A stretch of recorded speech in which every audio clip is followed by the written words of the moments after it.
Hello and welcome back. मैं Priyaranjan Kumar advocate आप लोगों का फिर से स्वागत करता हूं मेरे यूट्यूब चैनल कानूनी रास्ता जस्टिस फॉर ऑल में। काफ़ी दिनों से मैं अपने इस यूट्यूब चैनल पे इनएक्टिव था। समय की थोड़ी सी दिक्कत थी, बट मैं आगे भविष्य में कोशिश करूंगा कि और ज़्यादा से ज़्यादा वीडियो इस चैनल पे डालूं। तो आज हम एक नए वीडियो के साथ आए हैं जो काफ़ी हॉट टॉपिक है और डेली लाइफ में काफ़ी ज़्यादा यूज होती है। आज के टॉपिक का नाम है इंजंक्शन। अगर आप लिटरली देखेंगे इंजंक्शन का क्या मीनिंग होता है, तो इंजंक्शन का मतलब होता है रिस्ट्रेन, स्टे या स्टॉप, मतलब किसी चीज़ पे रोक लगा देना।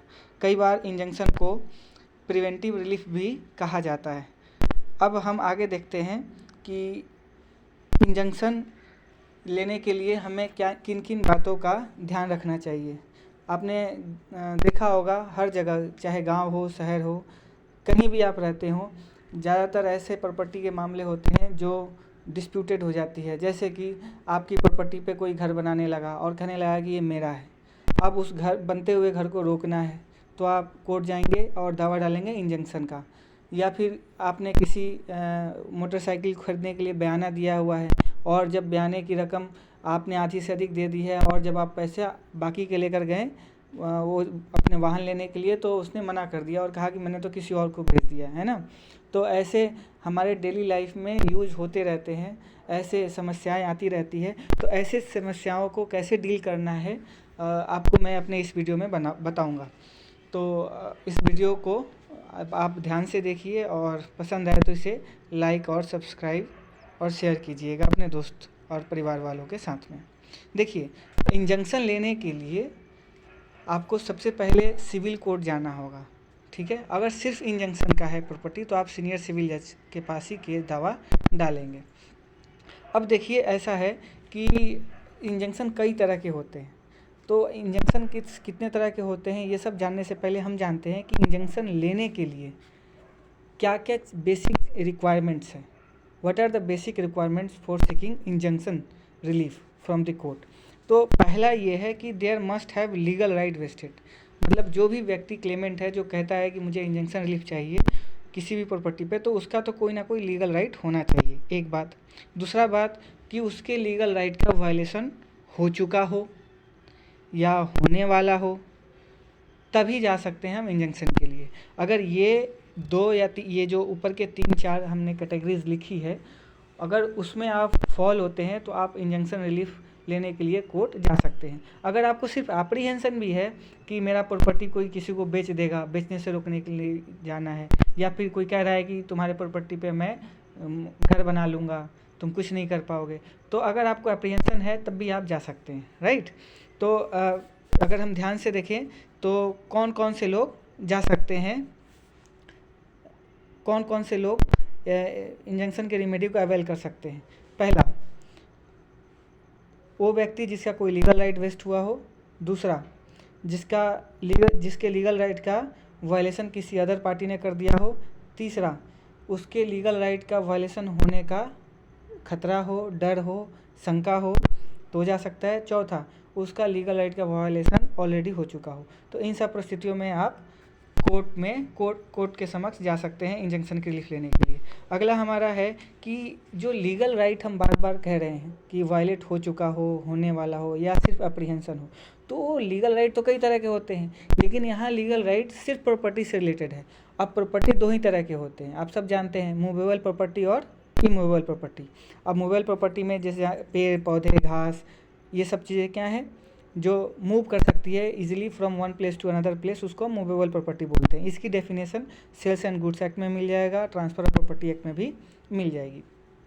तो अगर आपके लीगल राइट का वायलेशन किसी मूवेबल प्रॉपर्टी में हुआ हो या इमूवेबल प्रॉपर्टी में हो, immovable property transfer of property act में दिया हुआ है कि इमूवेबल प्रॉपर्टी किसी किसी कहते हैं, जैसे मकान हो गया है ना, और कोई ऐसा जिसे कि हम अटैच टू दी अर्थ है परमानेंटली, उसको इजीली मूव नहीं कर सकते from one place to another place, उसको हम इमूवेबल प्रॉपर्टी बोलेंगे। एक्सक्लूड है स्टैंडिंग टिम्बर, ग्रोइंग क्रॉप्स वगैरह, ये सब चीज़ों को छोड़ देते हैं, वो सब इमूवेबल प्रॉपर्टी में नहीं आती है। खैर, हम सिर्फ बात कर रहे हैं कि इंजंक्शन के लिए कौन कौन से लोग जा सकते हैं। हमने ऊपर बताया आपको, पहला वो जिसका लीगल राइट वेस्टेड हो किसी प्रॉपर्टी में, और प्रॉपर्टी दो तरह का होना चाहिए, मूवेबल या इमूवेबल प्रॉपर्टी, और उस राइट का वायलेशन किसी ने कर दिया हो, करने वाला हो या करने की एप्रीहेंशन हो, तो जा सकते हैं कोर्ट में। अगला ये है कि जो प्रोविजंस है इंजंक्शन का वो स्पेसिफिक रिलीफ एक्ट में है, और वहाँ जाने के लिए, इंजंक्शन रिलीफ लेने के लिए, इसको प्रिवेंटिव रिलीफ भी बोलते हैं, ये सीख करने के लिए आपको ऊपर के कैटेगरी में फॉल होना ज़रूरी है, मतलब आपका राइट होना चाहिए और वायलेशन हुआ होना चाहिए उसका, तभी जा सकते हैं, राइट। अब देखिए अगला ये है कि कैसे प्रॉपर्टी को हम कब कब जा सकते हैं। तो पहला ये है कि अगर injunction applies on movable property when property is the movable property, है ना, ये injunction applies on movable property only when, कब कब जा सकते हैं, जब उस प्रॉपर्टी से आपका इमोशन अटैच्ड हो, कौन से, मूवेबल प्रॉपर्टी से, राइट। दूसरा, इफ़ दैट इज़ यूनिक और एंटिक इन नेचर, ठीक है। तीसरा क्या है, if can not found in market easily. चौथा क्या है, if that is ancestral property. चौथा, if that can not be termed in terms of money. कहने का मतलब क्या है, जैसे मान लीजिए आपने किसी तरह का एग्रीमेंट किया सेल परचेज का, आप बायर हो सकते हैं और सेलर ने आपको कहा कि आप इतने बयाने दे दो, कुछ रुपया अमाउंट, कंसिडरेशन अमाउंट, और पार्ट पेमेंट इतना टोकन या अर्नेस्ट मनी इतना दे दीजिए, और बाकी के कुछ अमाउंट आप पोजेसन लेते समय या फिर रजिस्ट्री करते समय या फाइनल डॉक्यूमेंटेशन करते समय दे देना है। आपने पार्ट परफॉर्मेंस कर दिया, लेकिन जब फाइनल परफॉर्मेंस करने की बारी आई तो जो सेलर था वो पीछे हट गया, कह रहा है कि नहीं, मुझे तो इससे अच्छी कीमत कहीं और मिल रही है और मैंने वहाँ उसको बेच दिया है। ऐसे में जब आप कोर्ट जाओगे, कहोगे कि नहीं वो सामान मुझे ही चाहिए, तो अपने प्लीडिंग्स में सबसे ज़्यादा फोकस करना है इन बातों पे, ठीक है। ये सेक्शन 7 या 8 में मिल जाएगा आपको स्पेसिफिक रिलीफ एक्ट में, कि वो सामान कैसा होना चाहिए आपका, उससे इमोशन जुड़ा होना चाहिए जिसके लिए आप इंजंक्शन लेने जा रहे हो, और वो एंटीक यूनिक है, मार्केट में इजीली अवेलेबल नहीं है, या फिर वो आपके एंसेस्ट्रल प्रॉपर्टीज़ का हो सकता है, राइट। या फिर उसको पैसे के साथ में भरपाई नहीं की जा सकती, मतलब पैसे से नहीं तुलना की जा सकती। इसके कई सारे एग्जाम्पल हो सकते हैं, आप अपने परिस्थिति को इसमें अपने आप को डाल कर रखिए, समझिए आप कहाँ कहाँ फॉल होते हैं, और अगर इनमें से कोई कैटेगरी फॉल हो रहा है, कोई सा भी एक हो रहा है, तो आप इंजंक्शन के रिलीफ के लिए आप कोर्ट के दरवाजे को खटखटा सकते हैं। जैसे मान लीजिए कोई ख़ानदानी प्रॉपर्टी है आपके पास, राइट, और आपके भाई या कोई और है जो को शेयरर है या को ऑनर है, या जिसका कोई राइट ही नहीं है, वो उसको आप चुरा ले गया, या फिर आप उसके पास आपने रखा है, कुछ दिन के लिए रखो अपने पास, और उसे बेचने चला गया, तो वैसे स्थिति में आप इंजंक्शन के रिलीफ कोर्ट से ले सकते हैं, ठीक है जी। आगे हम देखते हैं कि इमूवेबल प्रॉपर्टी पे इंजंक्शन कब लेंगे। तो ये माना जाता है कि जो इमूवेबल प्रॉपर्टी होती है उसमें ये प्रिज्यूम कर लिया जाता है कि आपके इमोशन उससे जुड़ा होता है। आपने सुना होगा कहते हुए कि 3 चीज़ों के लिए ही लड़ाई होती है, जर, जोरू, ज़मीन, है ना, ज़मीन उनमें से एक है। कहने का मतलब इमूवेबल प्रॉपर्टी में लोगों का इमोशन जुड़ा रहता है, इसके लिए किसी भी हद तक जाने के लिए लोग तैयार रहते हैं या चले भी जाते हैं, इसलिए इमूवेबल प्रॉपर्टी पे भी हम इंजंक्शन को ले सकते हैं, राइट। अब आगे देखते हैं कि ग्राउंड्स क्या क्या होंगे इंजंक्शन रिलीफ लेने के लिए। तो जो हमने ऊपर बात कही थी वही यहाँ भी है, क्या कि जो क्लेम कर रहा है इंजंक्शन रिलीफ के लिए, तो उस क्लेमेंट का लीगल राइट होना चाहिए उस मूवेबल या इमूवेबल प्रॉपर्टी में, और उसके लीगल राइट का वायलेशन हुआ हो किसी के द्वारा, या वायलेशन होने का एप्रीहेंशन हो, या होने वाला हो उसका वायलेशन, तो आप जा सकते हो इंजंक्शन रिलीफ के लिए कोर्ट के समक्ष। यही ग्राउंड्स है, राइट। आगे हम देखेंगे कि इंजंक्शन जो होती है वो एक डिस्क्रिशन रिलीफ होता है, मतलब जज की मर्जी है, वो दे भी सकते हैं, नहीं भी दे सकते हैं, लेकिन इससे कुछ रूल्स होते हैं, हम बाद में अभी डिस्कस करेंगे। फिलहाल देखते हैं कि जो इंजंक्शन होता है मेनली तो ऐसे दो ही होते हैं, आपका परमानेंट इंजंक्शन और मैंडेटरी इंजंक्शन। लेकिन एक और तरह का इंजंक्शन हम पढ़ते हैं जिसको हम टेम्परेरी इंजंक्शन बोलते हैं, वो स्पेसिफिक रिलीफ एक्ट में नहीं, वो कहाँ है, हमारा CPC में, ऑर्डर 39 रूल 1 और 2 में। तो इंजंक्शन में पहला अगर टाइप्स देखें तो परपेचुअल इंजंक्शन है। परपेचुअल इंजंक्शन को ही परमानेंट इंजंक्शन भी कहा जाता है। और हम कब परपेचुअल इंजंक्शन या बोले तो परमानेंट इंजंक्शन के लिए हम कोर्ट जाएंगे, तब तब जाएंगे जब कोई अनऑथराइज एक्ट हुआ नहीं है अभी तक, मतलब सिर्फ अप्रीहेंशन है कि ऐसा हो सकता है, आपकी प्रॉपर्टी को कोई बेच सकता है या वहाँ घर बनाने की तैयारी कर रहा है, मतलब बालू रेता ईंट सब ला के रख दिया है, बनाना शुरू नहीं किया है, जस्ट आपको अप्रीहेंशन है, तो ऐसे केस में आप कहाँ जाओगे, परमानेंट इंजंक्शन के लिए जा सकते हैं। दूसरा आएगा मैंडेटरी इंजंक्शन। जो इंजंक्शन का सेकंड टाइप है वो मैंडेटरी इंजंक्शन में है। आप ये स्पेसिफिकली फैक्ट में मिल जाएगा, सेक्शन 38 और 39 में है permanent and mandatory injunction, right.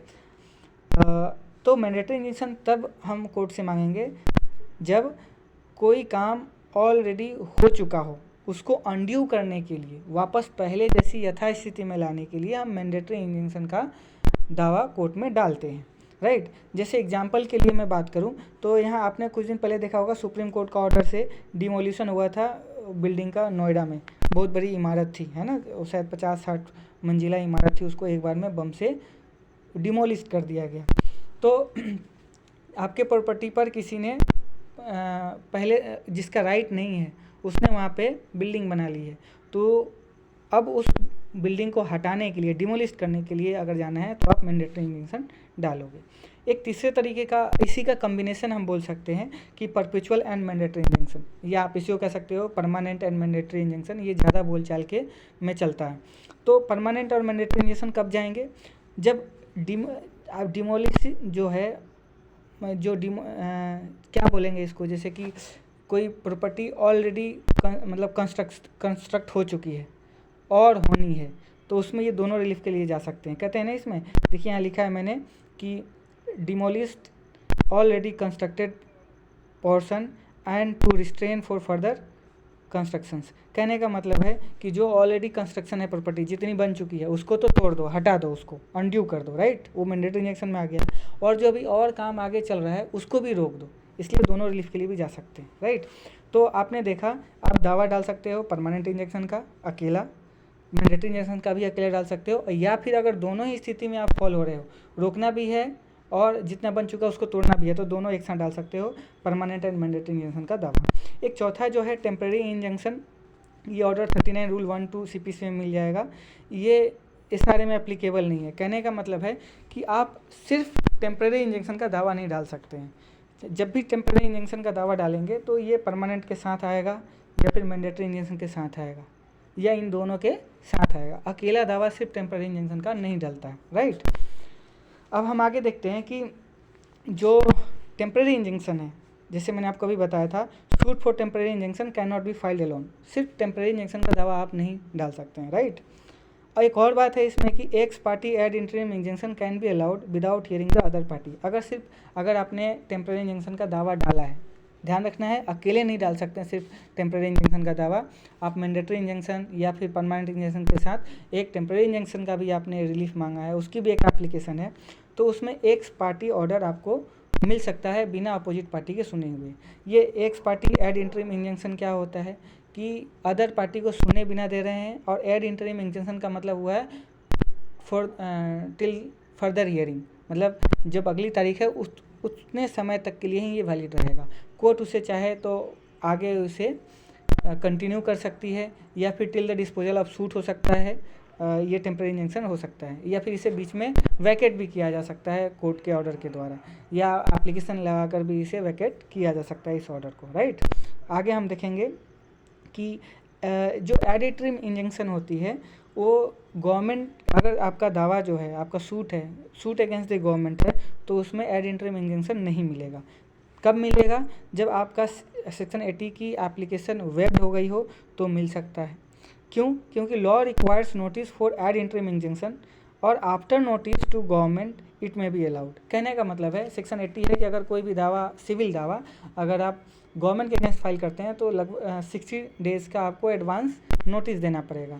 अगर आप किसी कारणवश से नहीं दे पाए हैं तो उसके एग्जाम्पशन की एप्लीकेशन कोर्ट में मूव कर सकते हैं, और अगर वो एप्लीकेशन एग्जाम्पशन की सेक्शन 80 की वेब्ड हो जाती है तो आपको ये मिल भी सकती है। ज़्यादातर केसों में देखा गया है कि नहीं मिलती है, और मिलेगी भी तो एक बार शॉर्ट डेट दे देंगे आपको, 1 या 2 दिन बाद की नोटिस होगा, नोटिस के बाद ही, आफ्टर नोटिस ही आपको ad interim injunction suit against the government में मिल सकता है, राइट। हम अभी सिर्फ टेम्पररी इंजंक्शन की बात कर रहे हैं। टेम्पररी इंजंक्शन में अगर एड इंटरिम इंजंक्शन किसी को चाहिए तो आगे देखते हैं कि injunction can be granted only when triple test rule या 3 basic rule has to be seen और फॉलोड। कहने का मतलब है ट्रिपल टेस्ट होती है, या यूँ कहे तो 3 बेसिक प्रिंसिपल्स हैं इंजंक्शन के दावे को सुनते समय, सुनवाई करते समय या दावा डालते समय। इन 3 बातों का खास ध्यान रखना चाहिए। ये पार्टी, एडवोकेट और जज साहब के लिए भी ये इन 3 चीज़ों का ध्यान रखना चाहिए। पहला क्या है कि जो आपका दावा है वो there should be a prima facie case, लगना चाहिए कि आपके पक्ष में ऑन द फेस, कहते हैं ना सेक्शन 16 है इंडियन एविडेंस एक्ट का, थिंग्स स्पीक इटसेल्फ, जो स्थिति है, चीज़ें हैं, वो अपने आप बता रही है कि नहीं ये ऐसा ही है, यानी जो प्राइमा फेसी केस है वो आपके फेवर में है। तो अच्छा, ये प्राइमा फेसी केस कैसे एसेस किया जाएगा? तो प्लीडिंग्स के पार्ट से। अगर आपने प्लीडिंग्स में लिखा हुआ है कि balance of convenience lies in the favour of plaintiff and against the defendant, reason being, आपने रीज़न दिया हुआ है, कुछ सपोर्टिंग डॉक्यूमेंट लगाए हैं, तो उससे एसेस किया जाएगा, राइट। अब दूसरा ये है कि इसमें दूसरा चीज़ देखा जाएगा कि बैलेंस ऑफ कन्वीनियंस, मैंने पहला क्या बताया था, प्राइमा फेसी केस। देखा जाएगा कि आपका you have a prima facie case, you have good case in your favour. दूसरा देखा जाएगा बैलेंस ऑफ कन्वीनियंस आपके फेवर में है। यहाँ बैलेंस ऑफ कन्वीनियंस कहने का क्या मतलब है कि balance between plaintiffs and defendants convenience, कि प्लेंटिफ्स और डिफेंडेंट्स के कन्वीनियंस, जैसे यूँ समझ लो आपके पास एक तराजू है, तराजू के दो तौलने के लिए क्या बोलते हैं उसे, हम बैलेंस डॉल बोलते हैं।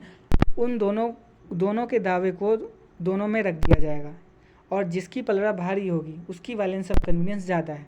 ये मैंने ऐसे एग्जांपल के लिए समझाने के लिए बोला है, लेकिन इसका रियल मीनिंग लीगल में मीनिंग क्या होगा कि it means consequence of profit and loss has to be seen. देखा जाएगा कि किसको लॉस और किसको प्रॉफिट हो रहा है, किस चीज़ के लिए। जब आप ये इंजंक्शन ग्रांट करेंगे या ये रिलीफ देने जाएंगे तो देखेंगे कि किसको लॉस होना होगा ना देने से, और देने से किसको फ़ायदा होगा।